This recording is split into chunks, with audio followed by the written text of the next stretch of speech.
Assalamualaikum warahmatullahi wabarakatuh. Saya petang ini sedang bersenam. Sekejap lagi nak berbuka puasa dah. Nampak matahari ke? Okey, dah mula rendah dah. Sekejap lagi nak berbuka puasa. Dan ingin saya mengambil kesempatan ini untuk mengucapkan Selamat Hari Raya Aidilfitri kepada para penonton yang dirahmati Allah sekalian. Ucapan ini sedikit awal, sebab takkan nak ucap pagi raya. Sebab pagi raya orang tak adalah nak tengok video kan, nak sembahyang raya dan juga meluangkan masa bersama keluarga. Maka saya ucapkan sedikit awal, sehari dua lebih awal ya. Selamat Hari Raya Aidilfitri. Semoga Allah menerima amalan kami dan amalan kalian semuanya. Ini adalah ucapan yang lazim diucapkan oleh para sahabat. Riwayat ini darjatnya hasan, dinilai hasan oleh Al-Hafiz Ibnu Hajar Al-Asqalani dalam Fathul Bari. Maksudnya ialah moga-moga Allah menerima amalan kita sepanjang Ramadan yang berlalu ini. Tentang ucapan sempena Selamat Hari Raya, sempena 1 Syawal ini, sebenarnya ada kelonggaran ya. Jadi boleh mengucapkan apa-apa yang baik, yang dikenali sebagai sesuatu yang baik di kalangan masyarakat. Dan di kalangan masyarakat kita, ucapan yang lazim ialah maaf zahir dan batin. Okey, itu nak ucap okey.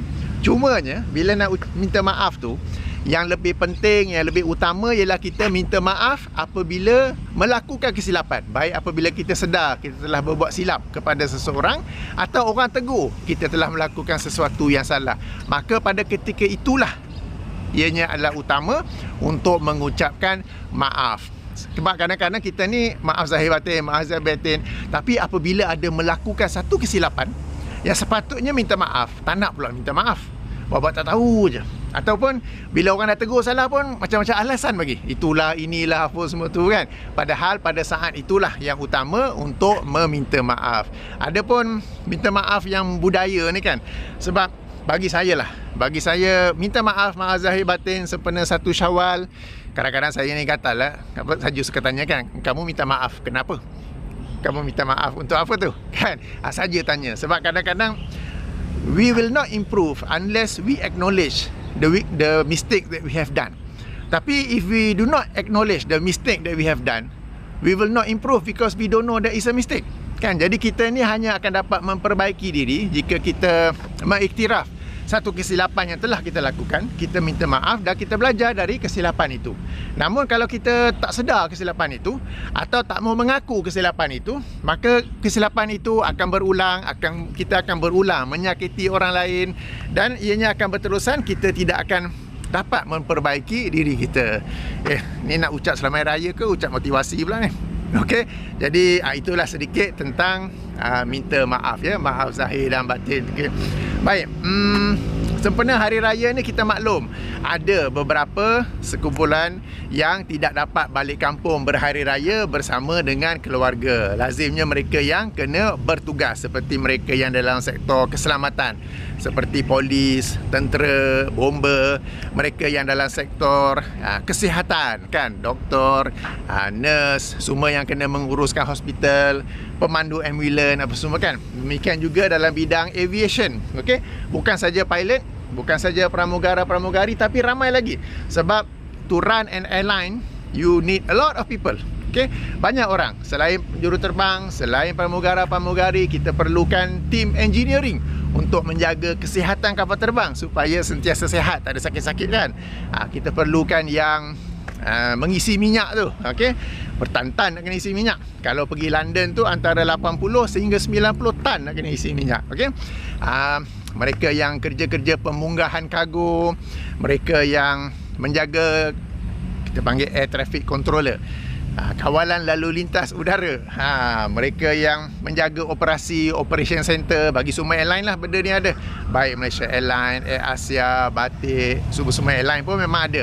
Mereka yang nak dispatch flight dan macam-macam lagi ya. Jadi mereka ni semua perlu bertugas pada hari raya ya. Kalau nak sambut hari raya pun mungkin bersama-sama rakan sekerja yang lain. Bagi semua yang terpaksa beraya sambil bekerja ini, bagi saya, yang saya selalu katakan ialah tak apa, kita berkorban supaya orang lain dapat berhari raya. Moga-moga ia menjadi satu amal soleh.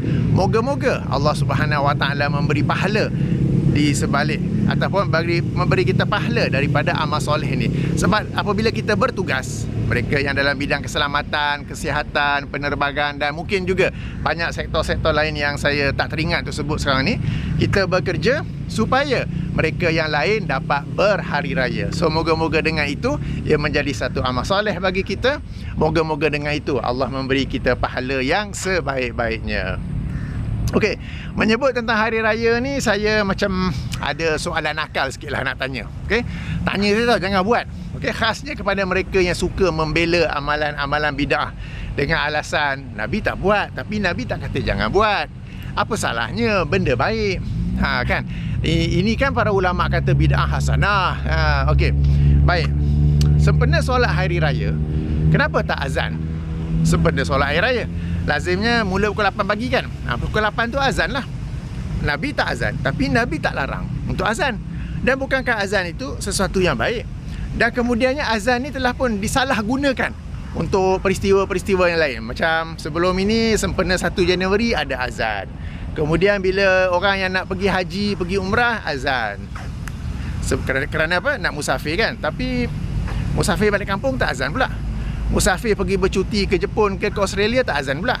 Kenapa musafir untuk haji dengan umrah saja azan? Kan, jadi macam-macam tu semua ada azan. Saya telah membuat video mengkritiknya. Sekarang ni kenapa tak azan untuk sembahyang hari raya? Kan? Apa salahnya, benda baik kan? Okey, kemudian sembahyang hari raya tertibnya ialah solat dulu baru khutbah. Dan khutbah itu sunat saja. Orang yang ada urusan boleh balik. Dan yang balik itu bukan Wahabi. Sebab baru-baru ni saya ada buat video tentang adalah seorang ustaz. Boleh panggil ustaz ke? Dia kata Wahabi ni habis solat Jumaat aja terus bangun balik untuk mengelakkan daripada zikir berjemaah kan. Bila ramai orang kritik, dia kata tak, dia sebenarnya merujuk kepada satu individu. Saya telah pun membuat video, kalau satu individu tu pun apa yang individu lakukan itu adalah betul, selari dengan Al-Quran dan Sunnah, dan tidak layak, tidak sepatutnya digelar sebagai Wahabi. Okey, tak apa.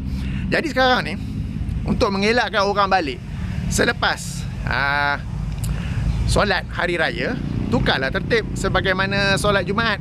Maknanya khutbah dulu baru solat. Kan, Nabi tak buat, tapi Nabi tak kata jangan buat. Apa salahnya? Bukankah ini benda yang baik? Dan apa lagi? Bid'ah hasanah kan. Para ulama kata ada bid'ah hasanah.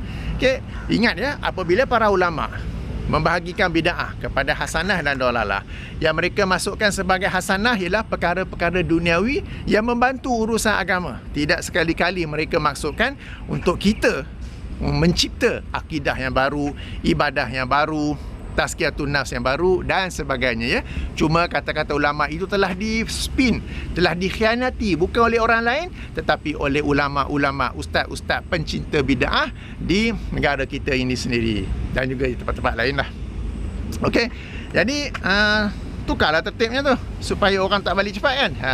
Dan kemudiannya bila nak solat tu, okey, qomatlah. Allahu Akbar, Allahu Akbar, asyhadu an la ilaha illallah. Apa salahnya, benda baik kan? Nabi tak buat, tapi Nabi tak kata jangan buat. Kan? Jadi saya bukan suruh buat tau, tapi sekadar contoh untuk mereka yang selalu mencintai bid'ah, untuk mereka fikir-fikirkan. Kan? Sebab bila you kata boleh buat, apa salahnya? Benda baik, apa salahnya? Nabi tak larang, apa salahnya? Kan semua kan? So tak ada limitnya. Orang boleh buat macam-macam ibadah baru, boleh adjust ibadah yang sedia ada, dan semuanya atas alasan benda baik, apa salahnya? Nabi tak buat, tapi Nabi tak kata jangan buat. Adanya bid'ah hasanah dan sebagainya ya. Jadi yang ini bukan suruh buat, tapi suruh fikir-fikirkan.